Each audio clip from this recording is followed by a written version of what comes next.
Bonjour à tous, bienvenue sur The Little Big Show, épisode numéro 5. Aujourd'hui, on va à la découverte de Agnès Joulin. Agnès Joulin a créé la société Safran Conseil, une société d'expertise comptable.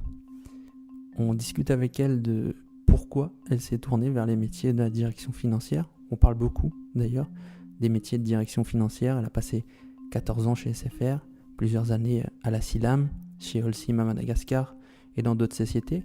On parle de ses 20 ans lorsqu'elle est arrivée et qu'elle a découvert pour la première fois la Réunion, de l'importance des relations humaines. Et on va aussi en fin d'épisode savoir quelles sont ses passions, le voyage, la cuisine et notamment dans les relations humaines, de manière générale, la convivialité. Agnès Joulin dans The Little Big Show, c'est tout de suite. Bonne écoute.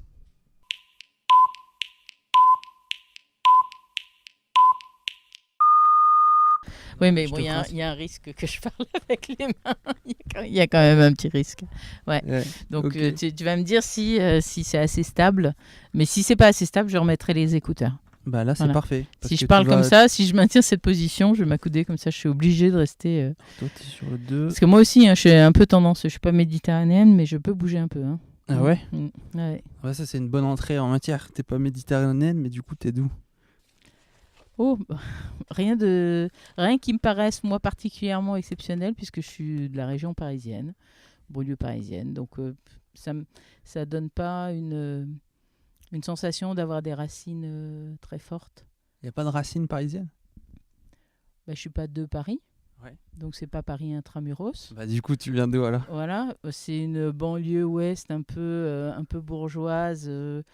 Donc, effectivement, moi, je vois depuis que je vis à La Réunion, on est très souvent ici confronté à la question des racines, de l'enracinement, de la culture, etc., etc. C'est quelque chose que je ressens très fort à La Réunion et avec mes interlocuteurs de La Réunion. Ouais. Mais si je transpose à moi, je n'ai pas du tout l'impression d'avoir des racines dans ce sens-là, quoi. Je me sens française, voilà, mais c'est quelque chose de plus large. Je pense que peut-être quand on habite en province, dans des régions qui ont des cultures un peu typées, ou peut-être quand on est un vrai titi parisien qui ne connaît pas Paris de l'intérieur. Titi parisien, c'est un type quand même. Voilà, là, à ce moment-là, il y a peut-être, enfin voilà, c'est plus fort, mais pour le coup, j'ai jamais eu cette sensation-là. D'accord. Du coup, t'as grandi pas loin de la capitale, quoi. Ouais, voilà, c'est ça. Ok. Parce qu'une de mes questions, c'était d'où vient le nom Joulin. Je crois que c'est un nom de Touraine. D'accord. De Touraine, donc oui. Et donc toi, tu as des racines plutôt réunionnaises au final, avec le nombre d'années. Non, c'est pas mes racines pour le coup, c'est ce que j'ai fabriqué après. Mais c'est vrai que j'habite à La Réunion depuis longtemps. J'ai fait quelques allers-retours. La première fois où je suis venue ici, c'était juste après mes études. C'était chez Seus. Oui, ça c'est pour la partie travail. En fait, j'étais au départ pas venue pour le travail, mais comme souvent, je suivais mon ami qui, lui, était coopérant.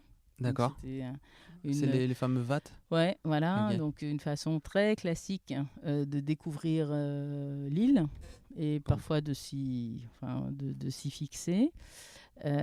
Donc là, en l'occurrence, en ce qui nous concernait, donc moi j'ai passé une année en fait avec lui, je l'ai rejoint, j'ai travaillé dans une petite société de bâtiments à Saint-André.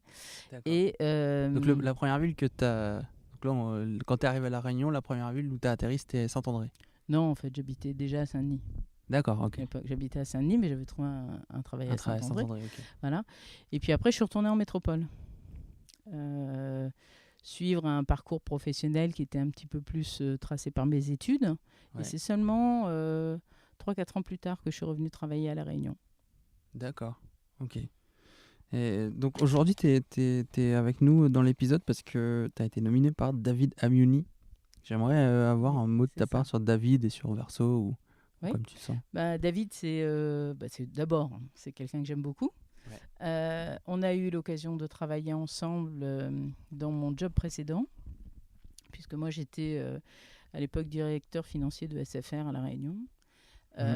Mais je m'occupais aussi, j'avais une moitié de mon job qui consistait dans le pilotage des projets transverses qui, dans les télécoms, est un sujet assez consistant.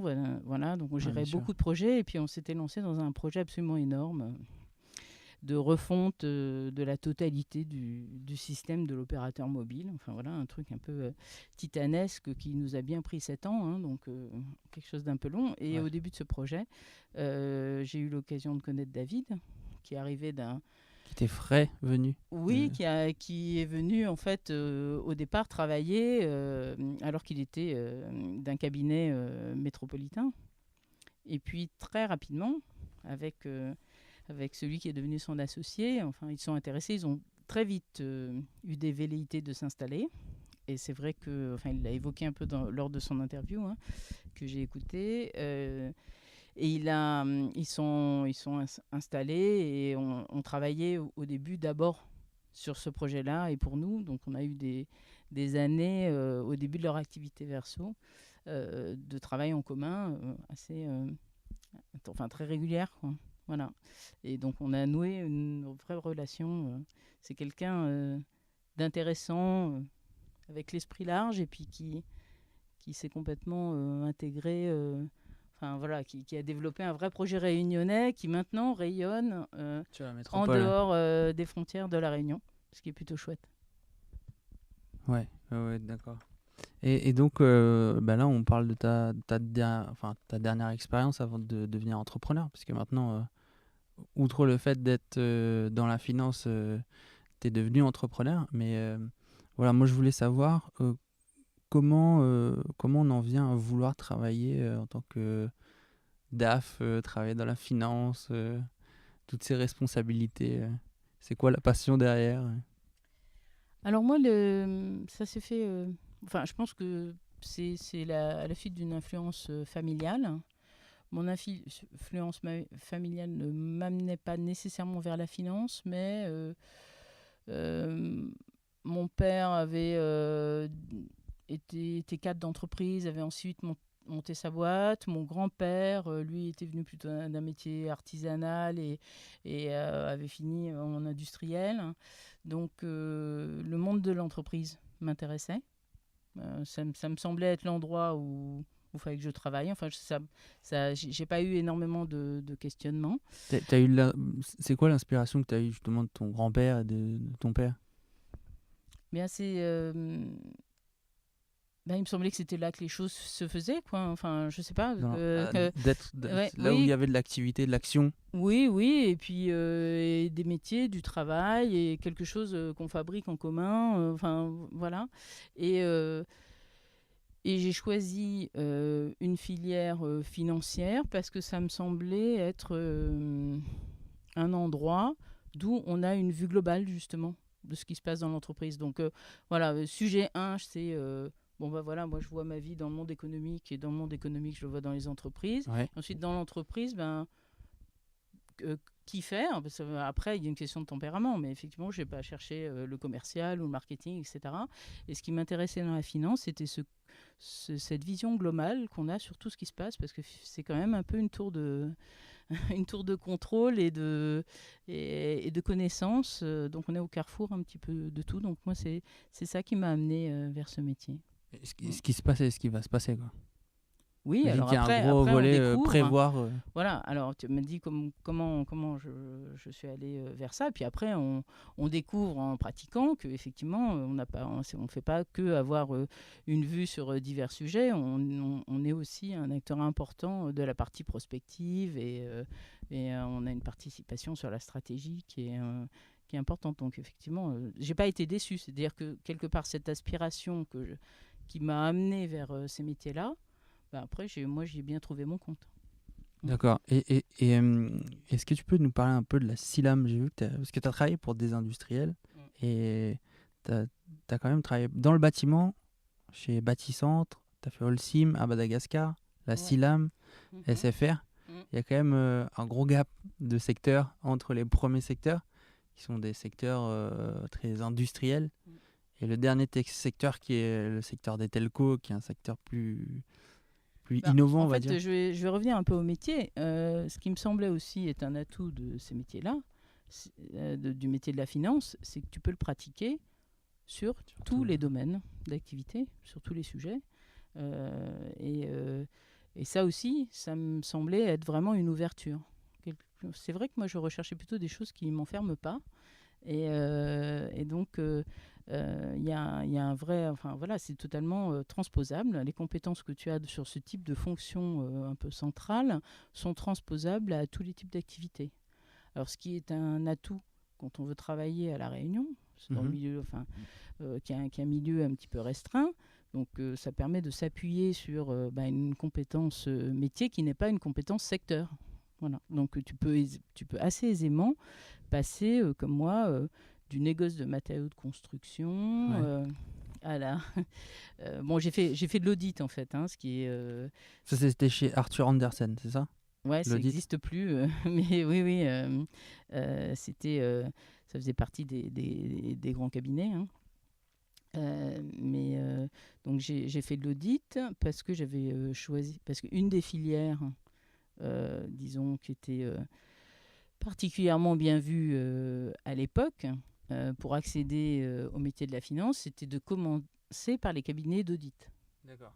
Donc moi, j'avais choisi de faire des études avec une spécialisation qui m'emmenait vers l'expertise comptable, ce qui était une façon de faire de mon point de vue, de faire les domaines financiers avec une spécialisation un petit peu plus technique qui emmenait vers l'expertise comptable, métier que je n'ai pas pratiqué initialement, sauf en faisant de l'audit, mais assez rapidement, j'ai choisi d'aller travailler en entreprise. Et puis, effectivement, là, j'ai fait un grand changement de braquet ces dernières années, puisque à 50 ans passés, j'ai tout changé et j'ai choisi de monter ma propre entreprise, et que c'est une entreprise d'expertise comptable. Depuis quand? Depuis un peu plus d'1 an maintenant. Alors, c'est quoi le bilan? Écoute, c'est beaucoup de travail, parce que quand on monte quelque chose seul dans un métier qu'on n'a pas pratiqué directement, il y a énormément à apprendre, à mettre en place, etc. Et puis, donc, c'est aussi un gros effort pas que de formation, mais d'investissement personnel dans toute une série de sujets que j'avais plus l'occasion de pratiquer dans ma fonction de directeur financier d'une grosse boîte. Donc voilà, c'est vraiment une refondation, quelque chose de complètement différent, avec le plaisir de faire les choses pour soi. Donc c'est pour ça que je voulais monter avoir mon propre business. Donc voilà, faire les choses pour soi, à sa façon, avec ses clients. Et ça se passe plutôt bien. Maintenant, il faudrait poser la question à mes clients. Mais ils sont de plus en plus nombreux, donc on peut imaginer que ça va, quoi. Mais du coup, tu fais quoi exactement? C'est Safran Alors, le cabinet s'appelle Safran Conseil. Ouais. Voilà, pour dire qu'il y aura du conseil. Safran pour l'ancrage peut-être réunionnais. Et c'est un cabinet qui fait des missions classiques du métier d'expert comptable, de la tenue de compte ou de la révision de compte, mais également de la paye, du conseil fiscal, juridique, de l'aide pour créer une entreprise. Donc voilà, tout le panel. Après, moi, ce que je cherche à faire de spécifique, c'est de me servir de mes compétences de directeur financier pour apporter autre chose, quelque chose, une vision qui aide un peu plus le dirigeant dans sa gestion. Comme par goût aussi, j'ai beaucoup pratiqué, on le disait tout à l'heure, tout ce qui est système d'information, etc. Du coup, je suis assez sensible à faire les choses d'une façon un petit peu moderne, digitalisée, collaborative, avec des outils qui donnent... il y a, y compris autour de ces métiers de la finance et de l'expertise comptable, un écosystème de logiciels, d'applications de plus en plus performantes qui te permettent de faire, d'une façon quand même très, très automatisée, des choses qui, encore 10 ans, étaient inimaginables sans un déploiement d'énergie colossal. Donc on a un moment... Comme quoi? Par exemple, des applications qui te permettent de faire du reporting, de sortir des graphiques d'activité qui s'appuient sur la comptabilité d'une entreprise, des graphiques qui sont totalement prédéfinis, automatisés, enfin voilà, des choses que tu as presque sur étagère, là où avant, il te fallait concevoir chaque graphique, le fabriquer dans Excel, Faire des macros. on va pas parler de trucs techniques, mais enfin, là où avant, il fallait un contrôleur de gestion dédié qui produise ce genre de choses, qui le mette en ordre, etc. On est maintenant à un moment où les machines intègrent un degré d'intelligence qui permet de produire plein de choses. C'est comme, par exemple, ce qui évolue super vite, c'est aussi tout ce alors, dans le métier, ils appellent ça la robotisation, mais tout ce qui est la reconnaissance de caractère, etc., c'est de plus en plus... L'OCR. Voilà, l'OCR, c'est de plus en plus performant. C'est étonnant de voir à quelle vitesse tu implémentes des logiciels qui sont quand même assez légers et qui te permettent de faire de la reconnaissance de caractère et donc de la précomptabilisation et du coup alors oui bien sûr ça fait moins d'intervention manuelle à la clé, mais bon peut-être que du coup les personnes qui font ces métiers-là vont se consacrer un petit peu plus au sens à l'analyse, à l'accompagnement des clients, etc. Alors bon, moi je ne suis pas juste dans le rêve, ça pousse aussi à la baisse des prix, donc c'est des enjeux qui ne sont pas négligeables sur le métier que j'ai choisi, mais je pense que bon, on est dans un environnement tellement complexe qu'il y a encore beaucoup de marge de manœuvre et qu'il y a pas mal de choses sur lesquelles on peut encore gagner du temps, et puis malgré tout que nos clients aient besoin de conseils et des gens qui se retrouvent dans le dédale des réglementations et de tout ce qu'on doit pouvoir appréhender pour diriger une entreprise, quoi. Donc voilà. Du coup, le fait que tu sois devenu entrepreneur, Oui. ça t'a obligé aussi à apprendre à te vendre. Ce que tu faisais peut-être pas forcément avant. Comment ça se voit. Non, effectivement, c'était une de mes craintes parce que ça faisait pas partie du tout de mon logiciel personnel. C'est intéressant ça comme expression, mon logiciel personnel. Et finalement, je dirais que ça fonctionne parce que, mais comme pas mal de personnes qui ne sont pas nées commerciales, je dirais que moi, je n'ai pas de problème quand je me mets à m'appuyer sur quelque chose que je maîtrise. Donc là, la relation commerciale se fait naturellement avec quelqu'un qui a un besoin parce que tu es porteur de solutions, tu apportes des compétences, etc. Tu as la vision sur la solution. Et du coup, voilà, finalement, ce sujet, disons, commercial, je ne l'appréhende pas vraiment comme cela, mais le dialogue se fait naturellement et du coup, oui, à la fin, ça fait des clients. Oui. Moi, je suis commercial de formation. Et la question intéressante, c'est comment on fait pour convaincre un DAF, du coup. Parce que les directeurs, les financiers, quand on fait du commercial B2B, c'est souvent eux qui sont derrière la décision. Et donc, c'est pas souvent eux avec qui on fait le rendez-vous, l'entretien de vente. On sait juste qu'à un moment donné, ils ont vu notre propale. Donc, c'est quoi un peu les secrets pour arriver à clore les ventes grâce au passage du DAF? Je ne sais pas si je vais savoir répondre à cette question. Moi, ce à quoi je peux répondre, c'est comment moi, je voyais mon métier de DAF. Parce que justement, c'était tout un sujet, un sujet que tu as un petit peu soulevé quand tu as commencé par pourquoi on fait de la finance, etc. Ouais. Il y a autour de cette fonction, directeur financier, ça apporte quelque chose qui souvent impressionne en fait, voire fait peur, voire est vu comme une fonction justement qui est une fonction de censeur, de contrôleur, de censeur, de stop. Avec des variantes sur la réduction des coûts, le serrage de boulons, etc. Ouais. Donc tout ça, c'est quand même porté dans l'image de ce qu'est un directeur financier.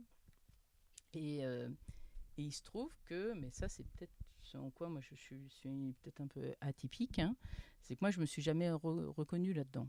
D'accord. Donc et c'est vrai que sûrement dans ma façon de pratiquer mes jobs, j'étais sûrement pas le directeur financier le plus comment dire, le plus performant pour aller jusqu'à l'épluchage des coûts jusqu'au dernier centime et l'optimisation je pense qu'enfin il y a une façon d'optimiser les choses par le haut, quoi. Moi j'ai toujours vu Ça veut ma dire quoi par le fonction, haut? ben je me suis jamais j'ai toujours vu ma fonction comme celle qui peut donner aussi des moyens aux autres de faire leur projet.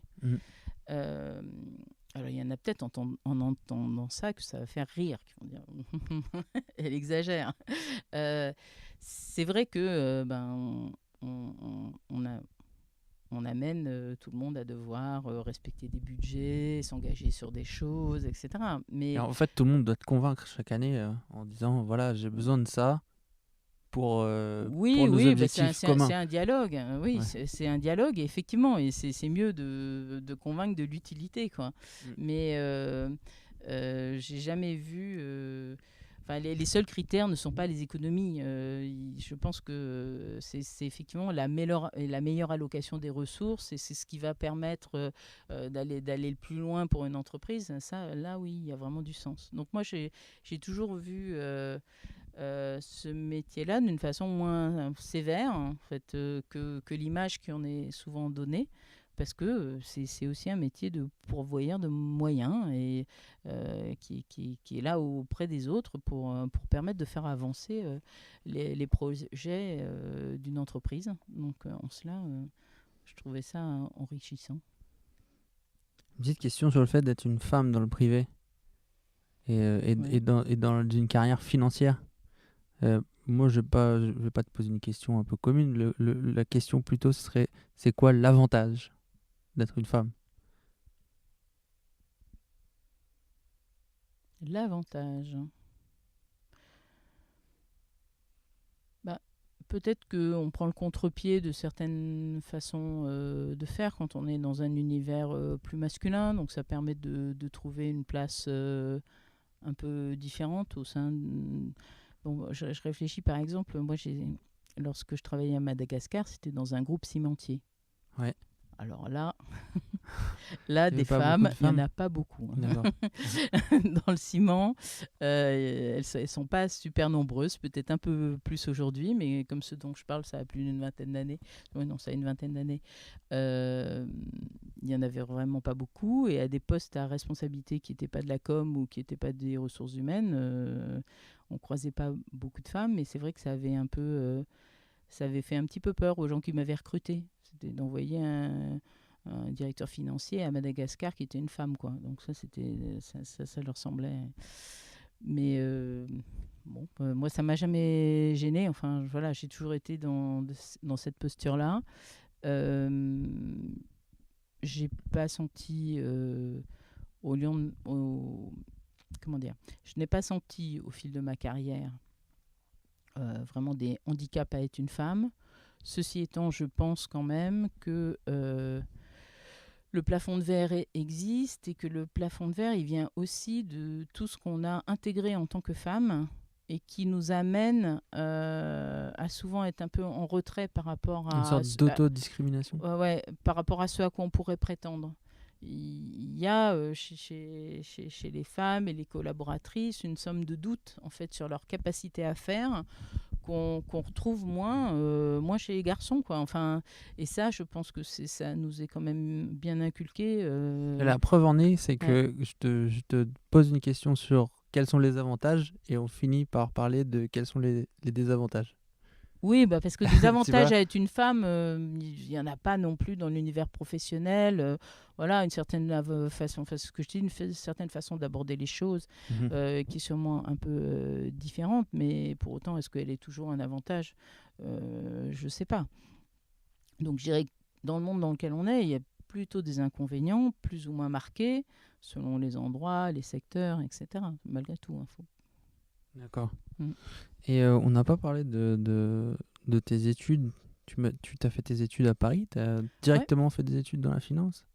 Ben, en fait, moi, j'ai fait une fac, Dauphine, et j'ai C'est pas choisi de n'importe quelle faire de fac. la gestion. Ouais, c'était un cursus de gestion, et après le DUG, j'ai choisi le cursus qui allait vers l'expertise comptable. C'était une sorte de filière de gestion plus plus avec des, des matières plus techniques qui te permettaient d'avoir des équivalences et ensuite de prétendre au diplôme.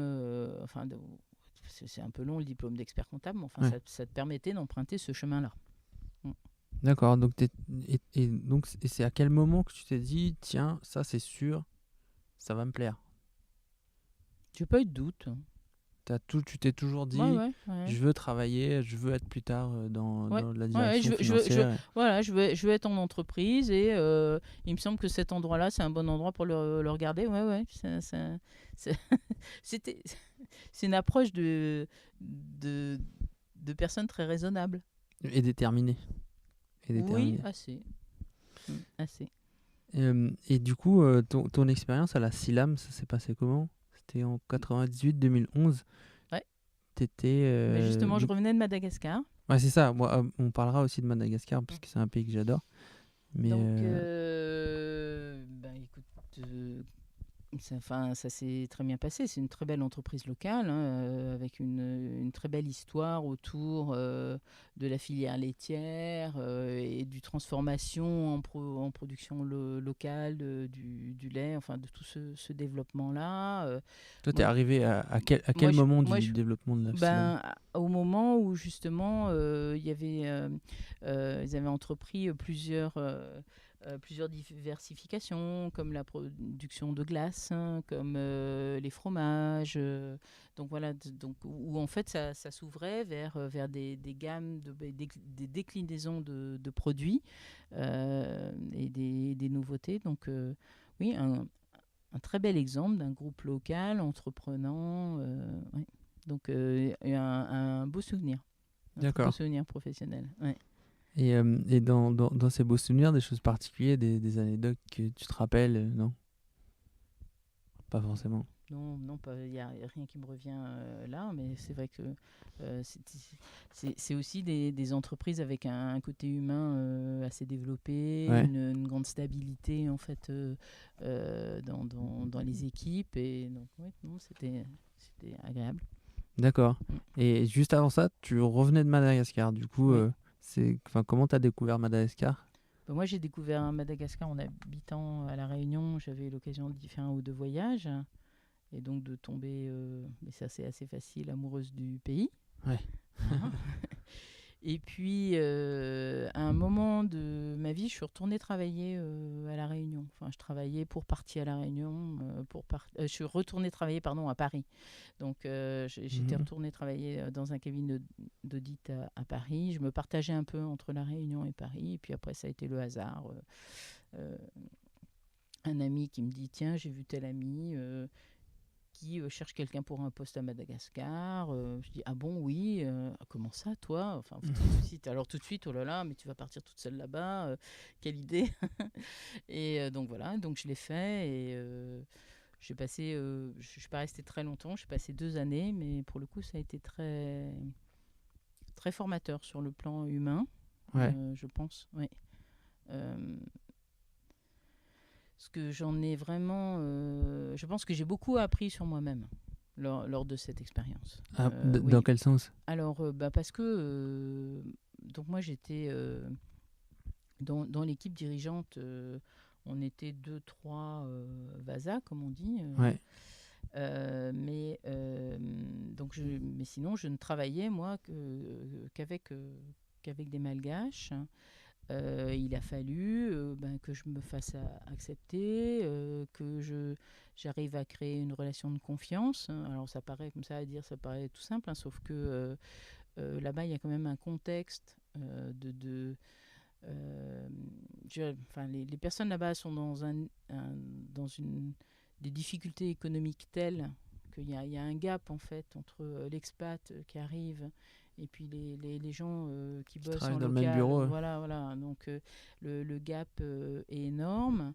Le différentiel de culture aussi est très important. Et puis les Malgaches, pour se protéger de tout ce contexte et de ces étrangers qui viennent des fois avec des idées très arrêtées, ils ont souvent une technique un peu silencieuse, hein.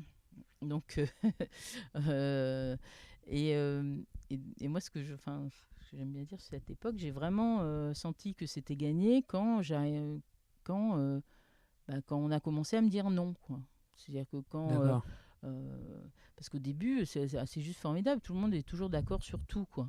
Donc on Ah peut oui. dire ce qu'on veut. Enfin, je parle des petites choses hein, dans le travail. Tiens, on pourrait Il n'y a faire, pas de remise en cause, il n'y a pas ben, de... non. T'es le chef, tu l'as dit. Voilà. Et puis en plus, bon, bah, t'es le Vasa, c'est ton problème. Enfin, voilà. Donc il y a une distance quand même qui est très importante. Et c'est vrai que j'étais contente d'être arrivée au fur et à mesure des mois à combler cette distance, à avoir un vrai dialogue, une relation de confiance et finalement arriver à créer une vraie complicité avec des gens avec qui c'est pas du tout c'est pas du tout évident au départ parce que la distance naturelle est vraiment grande. Et ça passe par quoi? D'arriver à avoir la confiance de... C'est du management interculturel. Oui, mais c'est du management aussi. Et après, ça m'a servi dans mon management, justement, je pense. Après, ben, c'est de l'écoute, c'est euh, exposer des choses ou proposer des choses mais sans les imposer, chercher le retour, essayer de comprendre pourquoi l'autre à tel moment il réagit comme ci ou comme ça. Enfin voilà, c'est d'ouvrir un peu ses chakras et puis d'être à l'écoute des personnes avec qui tu bosses, en l'occurrence avec qui j'avais une relation hiérarchique en plus. Hein, euh, donc finalement, cette difficulté de management qui à Madagascar a été vraiment plus importante à cause de tout cet écart culturel. C'est une difficulté que tu retrouves dans une moindre mesure quand tu manages des équipes ici à La Réunion ou n'importe où ailleurs, Mhm. où il y a une différence de statut, de positionnement, de vision globale, qui fait qu'à un moment donné, faut être un peu en empathie avec les gens et puis pour pouvoir avoir une vraie relation professionnelle où on s'écoute et où on échange vraiment. D'accord. Je pense que oui, j'ai appris pas mal à Mada autour de ce sujet-là. Et ça t'a servi du coup à la Réunion. Bah, Mm. j'espère à être un manager correct. Tu as pas eu ça tu as pas eu de retour justement par rapport à ça des gens qui disaient bah en écoutant vous managez bien Bah, c'est ce que David a dit l'autre jour à oui ton émission. oui J'ai trouvé ça voilà très ça gentil de c'en sa est part un parce bien que pour sûr. le coup, il a dit Mais quelque comment chose de très gentil sur ce sujet-là et ça me fait plaisir parce que pour le coup, quand on travaille, c'est quand même le sujet central. Hein, après, chacun ses moteurs. Hein. En ouais. l'occurrence, moi, quand je travaille, la relation aux autres, donc avec les collaborateurs, par exemple, c'est particulièrement important. Ça marche pas toujours. Hein. Le management, c'est pas pavé de pétales de rose. Et donc, Bien sûr. moi, j'ai connu des échecs, hein, bien sûr. Mais bon, d'être plutôt tendu vers une réussite de cette relation-là. Moi, j'ai toujours aussi considéré que les relations de management, il y avait une part de coaching, en fait, enfin, d'arriver à apporter des connaissances, une formation, une vision un peu plus étendue de ce qui se passe dans l'entreprise, aux gens avec qui tu travailles, qui sont souvent qui ont accès à moins d'informations que ce qu'on a quand on fait partie d'un comité de direction. Donc tout ça a donné un peu de vision aux uns et aux autres. J'ai toujours trouvé ça intéressant. D'accord. J'espère que je l'ai bien fait. Mais... Et quand tu parles d'échecs, tu parles de quoi exactement? Il y a des choses qui te reviennent? Oui, on a parfois, on est sur de la matière humaine et parfois on est en échec parce que la relation avec une personne ne se passe pas bien. Ouais. Voilà. Et souvent, c'est un engrenage, hein, mais c'est comme dans la vie. Hein. Donc, quand ça se met à déraper, à mal partir, c'est difficile de se rattraper, quoi. Oui, alors des fois on arrive à se rattraper, à rectifier les choses, et c'est Ouais, je dis important. de rattraper les choses. Ouais, quand ça se passe bien, ça ne veut pas dire qu'il n'y a pas eu des difficultés, mais justement, si on arrive à. Mais bon, parfois aussi, on est obligé de constater que on n'y est pas vraiment arrivé et qu'on a ni sur le domaine de la confiance, ni sur d'autres, quoi. Et sur ton expérience SFR, du coup, il y a eu des gros changements à SFR. Est-ce que tu aimerais en parler un peu ou... En fait, moi, j'ai un peu tourné la page. C'est une entreprise que j'ai vraiment beaucoup aimée, dans laquelle je me suis énormément investie. Parce que je suis arrivée, la boîte avait déjà connu une belle croissance. J'avais l'impression que c'était, je suis arrivée en 2001, que c'était déjà formidable. C'était de passer de 0 à, je sais pas, sûrement, 100 ou 150 000 abonnés, je me souviens plus, mais enfin voilà, c'était déjà. Et puis en fait, ça a continué à bien progresser. Il a fallu bâtir des équipes, justement, structurer, inventer des fonctions, mettre en place plein de choses qui n'existent pas au départ. Ce qui était, ça c'est quelque chose que David a dit, mais je vais le répéter. Ce qui était intéressant, c'est que un opérateur de télécom à La Réunion, avec 400 personnes, en fait, fait le même métier que le même opérateur basé en métropole qui en emploie 6 ou 7 000. Donc, on est amené à pratiquer plein de sujets différents. C'est une matière qui évolue tout le temps, qui est dans la modernité, où il y a à la fois un côté industriel, réseau, très fort investissement dans le réseau, etc. Il y a une technologie forte, et puis il y a aussi une dimension commerciale, marketing, communication qui est également très très importante. Donc pour le coup, c'est vraiment un secteur qui est passionnant. J'ai eu la chance de participer aux très belles années. Les années où, en fait, porté par cette croissance, c'est un secteur qui avait énormément de moyens. Donc on a développé plein de choses, plein de projets, énormément de partenariats. On a fait vraiment énormément de choses pendant toutes ces années. Moi, je suis partie au moment où la boîte était rachetée et où le nouvel actionnaire avait vraiment, pas que l'intention, il l'a fait, de changer complètement de braquet, en fait, sur la façon de piloter les choses. C'est quoi son intention, justement ? Envie de faire des grosses économies et de tirer pas mal de cash quand même de l'entreprise afin de rembourser un endettement qui était très important pour acquérir la boîte en question. Donc il fallait il fallait rendre tout ça. Ça c'est le point de vue technique de Lansadaf, c'est important. Parce oui, mais c'est quand on est abonné ou quand on est juste non, ça on le voit pas quand on le voit pas, on pense pas qu'une personne. Il n'y a pas besoin d'être DAF en fait pour se rendre compte que donc moi d'abord j'avais quand même travaillé 14 ans dans un job dans lequel je m'éclatais, mais dont j'avais aussi pas mal fait le tour et les contours. Donc j'étais pas mécontente finalement que cet événement me pousse à me reposer toutes les questions, et effectivement, j'aurais pas été du tout la bonne personne pour prendre le contre-pied de ce que j'avais moi-même contribué à bâtir toutes les années précédentes. Ouais. Donc dans ces cas-là, c'est vrai qu'il vaut mieux changer de casting, c'est nettement plus raisonnable, et moi j'en étais pleinement consciente. Donc là, pour le coup, c'était on a mis juste 2 jours à se mettre d'accord. Hein. Ça, c'était ouais. Oui, ça a été très rapide. Donc voilà, et sans regret, parce que j'ai vécu les belles années, et que ça m'a permis un moment de ma vie qui est charnière, parce que je pense qu'il n'aurait pas fallu que je me pose des questions de professionnels 5 ans plus tard, quoi. C'était aussi le moment pour moi de réfléchir à ce que j'avais envie de faire, et voilà. Et maintenant je suis ravie parce que je commence quelque chose de complètement neuf. Et alors, tu as mis combien de temps à monter ta structure ? En fait, il m'a fallu pas mal de temps. Je suis passée par... Au début, ce que je m'étais dit, c'est que j'allais reprendre une entreprise. Et donc, j'ai D'accord. cherché à La Réunion. À racheter une entreprise. Ouais, racheter une entreprise de n'importe quel type d'activité. J'avais pas, enfin voilà, j'avais pas de frein, puisque moi je considère Tu avais que envie d'être... moi j'avais envie de diriger une entreprise. Je pensais avoir les atouts pour le faire, et ces atouts sont transposables à différents types d'activités. D'accord. Bon, et bien au final, c'est quand même pas si simple. Enfin, De racheter une entreprise. Ouais, Ouais. parce que c'est vrai c'est vrai qu'il y a un besoin de transmission des entreprises, parce qu'il y a pas mal de dirigeants à La Réunion qui arrivent enfin, tu vois, qui ont monté leur boîte il y a 30 ans, il y a 20 ans, etc., et qui arrivent à l'âge où il faut qu'ils passent la main. Bon, pour autant, d'arriver à se mettre d'accord, que tous les feux soient ouverts.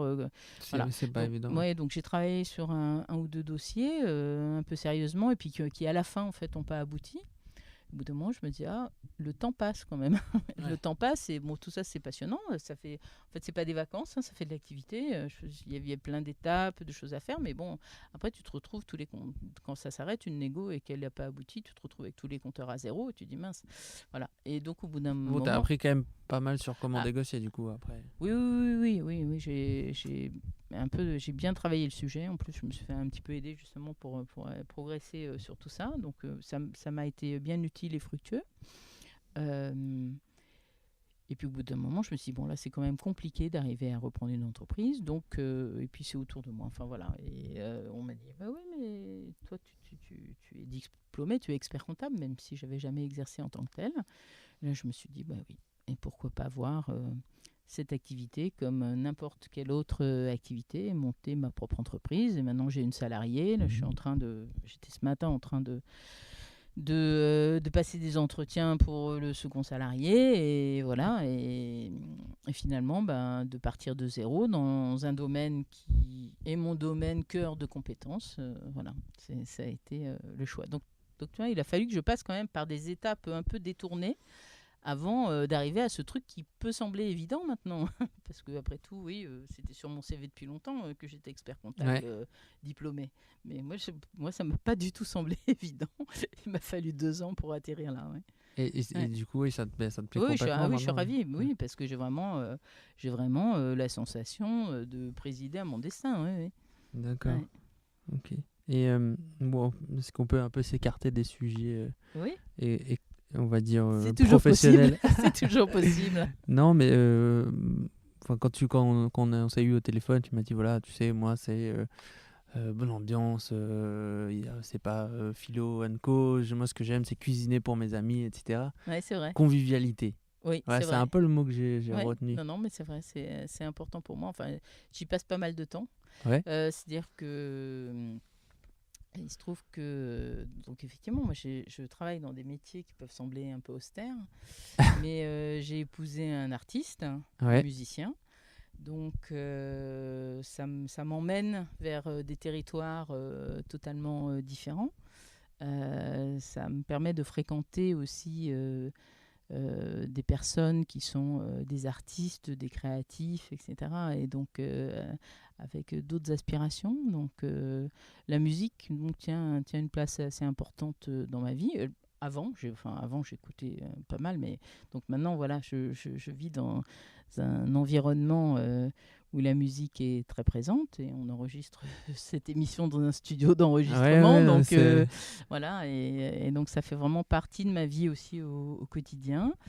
Et c'est vrai que il y a beaucoup de monde. C'est aussi un type d'activité qui permet d'avoir plein de contacts avec plein de monde, et que on aime bien recevoir nos amis, voilà, passer du temps avec eux sans agenda précis, mais des concerts à la maison. Oui, de temps en temps, ça improvise et ça joue. Donc ça c'est aussi du bonheur d'avoir de temps en temps des petits concerts privés, rien que pour soi, parce que tous les autres sont avec un instrument, et puis que la seule qui écoute sans rien faire, c'est moi. Toi, tu joues pas d'instrument. Non, j'écoute bien, mais mais c'est pas la peine, parce que c'est quand même... c'est un truc de pro, quoi. Enfin, ça... Oh, tout le monde peut. Bon, c'est vrai qu'on nous a appris à jouer de la flûte. Même si tu prends un triangle, t'as aussi des chances de tomber à côté, quoi. Ah ouais. Donc, c'est pas si simple que ça. Et moi, du coup, ma spécialité, oui, elle est un peu en cuisine. J'ai une petite réputation de... Et j'aime bien D'accord. me faire des défis un peu aussi. Ah, et Mais c'est quoi les derniers défis? je sais pas, j'ai fait un repas libanais avec au moins 15 plats différents parce que j'avais décidé de faire un truc tout libanais. Donc, David, voilà. s'il nous entend, je sais pas s'il Ah oui, était oui, il invité, va mais... saliver, oui. Ouais, il va saliver. Il n'était pas là ce jour-là, mais oui, oui. Donc moi, j'aime bien, voilà, c'est vrai que quand on invite du monde, je me fixe, enfin, j'y réfléchis souvent un petit peu avant. Je fais pas une cuisine très complexe, hein, mais j'aime bien, voilà, faire des choses qui feront plaisir et faire plusieurs choses et que tout ce qu'on va manger, de l'apéro jusqu'au bout, ce soit moi qui l'ai conçu et qui l'ai fait, ça fait partie du plaisir de D'accord. recevoir. Ouais.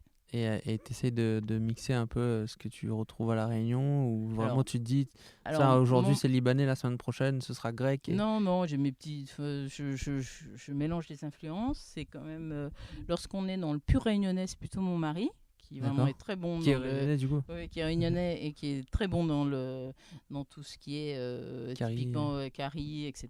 Donc on s'est fait une cuisine au feu de bois à l'extérieur, etc. Donc comme ça, on peut vraiment aller au bout du sujet. Et moi, j'aime bien les influences diverses, enfin. Et donc, voilà. Donc, je délire et j'essaie de faire des repas qui ressemblent à quelque chose avec l'inspiration du moment. D'accord. Euh, pour parler un peu de La Réunion, du coup ça fait 25 ans, même plus que tu es à La Réunion? J'ai habité plus longtemps à La Réunion qu'en métropole. C'est la première fois où je suis venue, donc c'était juste après mes études, j'avais une vingtaine d'années. Ensuite, je suis revenue m'installer en 91 d'une façon un peu plus définitive. Et j'ai fait des petits breaks à Mada ou en métropole. Mais donc oui, maintenant, je suis quand même bien, bien ancrée à La Réunion. Et Mm. c'est quoi ta vision de l'évolution de l'île? Moi, je trouve que La Réunion est dynamique, se modernise, avance, que les Réunionnais sont... Enfin, ouais, moi, je trouve que c'est une île qui évolue avec son temps, bien, qui reste, euh, malgré ses évolutions, une urbanisation, du coup, importante, mais euh, il continue à y avoir à La Réunion des relations entre les personnes que je trouve quand même plus douces qu'en métropole, par exemple. Je trouve qu'on a ici quand même une somme de tolérance. Alors, tout n'est pas merveilleux, mais voilà, je trouve quand même que on a une spécificité réunionnaise de respect et de fonctionnement de la société réunionnaise qui a pas mal d'atouts. Ça se perd pas. Ça se transforme, hein, Ça se mais, transforme. mais ça reste bien différent de ce qu'on trouve ailleurs. Mm. Et dans le sens positif, hein. Mm. Ouais, D'accord. ouais. Qu'est-ce que tu dirais à Agnès qui avait 20 ans? Déjà, Voilà, mais que tu faisait poses Agnès des à questions. 20 ans? Que faisait-elle à 20 ans? Et qu'est-ce que tu lui dirais? Ben, à 20 ans, à 20 ou 21, je débarquais à La Réunion pour la première fois, justement. Alors Ah ah! qu'auparavant, enfin, on a sorti la map monde, hein, pour voir où c'était quand même, hein. Ah oui. Ouais. Mm. Quand on a appris que mon ami à l'époque allait avoir un contrat de VAT Ouais.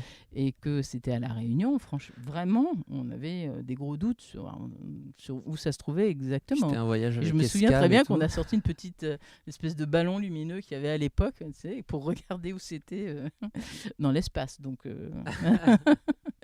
donc voilà. Et donc voilà. Donc à 20 ans, j'étais aussi contente de finalement je l'ai pas. Enfin, je l'ai pas choisi, c'est le hasard de la vie qui m'a amené à La Réunion, mais je pense que pour le coup, dans ma vie, ça tombait super bien. Quelque chose qui m'éloigne, qui me permette de prendre du champ et de découvrir autre chose. Et pour le coup, euh, bon, après, j'y suis revenue, mais c'est sûr que si j'étais pas revenue à La Réunion, je serais allée ailleurs. C'est-à-dire que ça m'a donné le goût de la... Cette première année que j'ai passée à La Réunion, on l'a passée à sillonner l'île, à rencontrer des Mhm. gens et des Réunionnais, en fait, D'accord. parce que nos Avec milieux ton professionnels ami, nous ouais. permettaient d'être tout de suite en contact avec des Réunionnais. Et cette sensation que c'est quand même nettement plus passionnant de vivre dans un milieu où on découvre le milieu en plus de vivre tout court, quoi. Ça m'a énormément apporté et donné du coup l'envie de recommencer, de me mettre comme ça dans des postures de découverte et de découverte de différence. Et elle ressemblait à quoi la réunion de tes 20 ans du coup? On est en train de parler des années, du milieu des années, enfin de la deuxième moitié des années 80. Oui.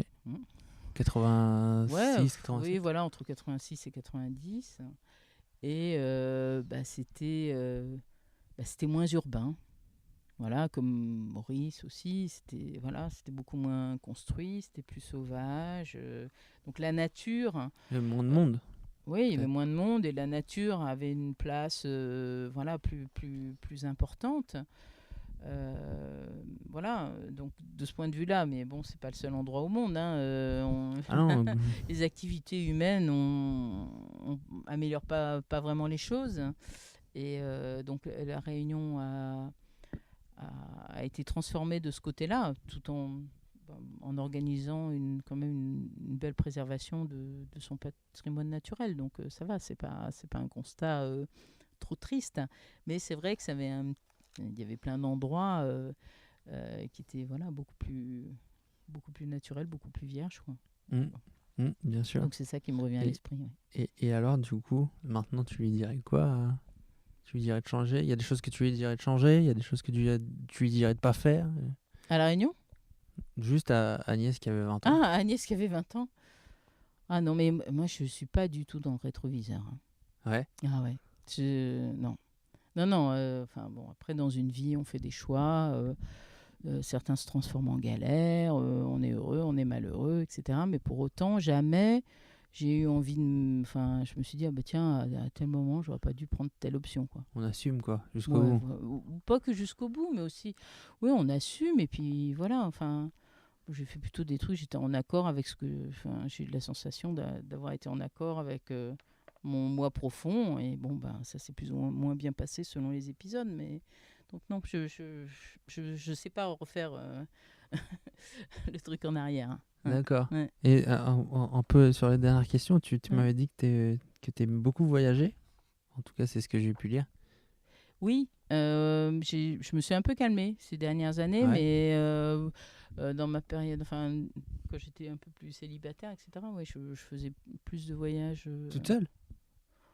Ouais, toute seule, avec des amis. J'ai un peu fait les deux. Mais non, pas le plus que j'ai fait, c'est de partir habiter à Madagascar toute seule. 2 ans. Ouais, c'est pas mal déjà. Voilà. Moi, je suis parti habiter 1 an tout seul en Colombie. Ouais. Mes parents, ils étaient pas... Oui, voilà. C'est rassurés, quoi. Moi aussi, ils s'inquiétaient. Moi, non, mais autour parfois, les proches s'inquiètent. Mais oui, donc moi, j'aime bien aimer voyager. Je suis pas non plus... Enfin, j'ai pas été hyper globe-trotter, mais j'ai toujours aimé la découverte. D'accord. Et donc, vu que tu es toujours dans le futur, enfin, en tout cas... je me projette plutôt. Tu es plus sur l'avant du chemin plutôt que sur l'arrière. Ça, c'est une question qui est posée par les recruteurs chez Facebook. Alors, attention. Oui, non, mais en gros, c'est qu'est-ce que tu ferais si tu n'avais pas peur? En gros, qu'est-ce que tu ferais si tu n'avais pas d'attache ou si tu n'avais pas peur de tout perdre ou ce genre de choses? Qu'est-ce que tu ferais que tu peut-être t'évites de faire? Si j'avais pas eu d'attache, par exemple, là, dans la période où j'ai eu à me reposer toutes les questions autour de mon activité professionnelle, j'aurais sûrement tenté de trouver un job dans un pays. Ce que j'aurais fait, c'est que je me serais appuyée sur mon bagage professionnel pour trouver un job en Afrique ou en Asie, par exemple. Il y a des pays qui te font rêver? Je te dis Afrique et Asie. C'est les deux endroits où j'aurais eu envie d'aller découvrir. Donc, si j'avais été seule, en fait, ça se résume un petit peu à ça. Si j'avais été seule et sans attache, je me serais dit, tiens, je me sers du fait que j'ai un break et j'essaie de me trouver un job dans mes compétences, mais par exemple dans les télécoms, dans un pays un peu en devenir.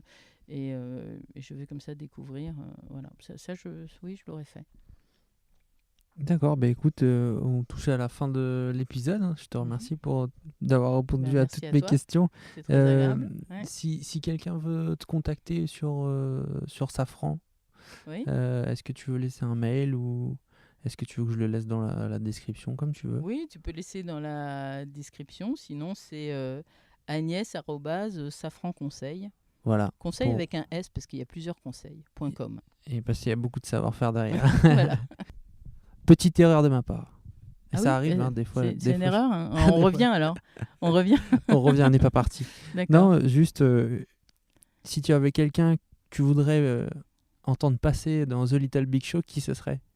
Alors, oui, moi j'ai pensé à quelqu'un, pas juste parce que c'est une amie, c'est également quelqu'un avec qui j'ai eu l'occasion de travailler, mais je pense qu'elle peut avoir des choses intéressantes à raconter sur plusieurs aspects. D'abord parce qu'elle a également complètement refondu sa vie professionnelle, puisqu'elle a travaillé comme commerciale et même auparavant dans le recouvrement. Et depuis 4-5 ans, elle a monté sa boîte de coaching de dirigeants. Elle s'appelle Francesca Goderbauer. Et comme son nom peut l'indiquer, elle est allemande, installée à La Réunion depuis longtemps maintenant. Et donc, elle a aussi une vision... Enfin, voilà, elle est venue ici avec sa propre culture. Oui, on a travaillé ensemble dans la période de SFR. Et donc, elle a tout remis en question pour changer complètement de domaine, pour travailler sur un domaine... elle a monté sa structure un peu. Oui, qui est...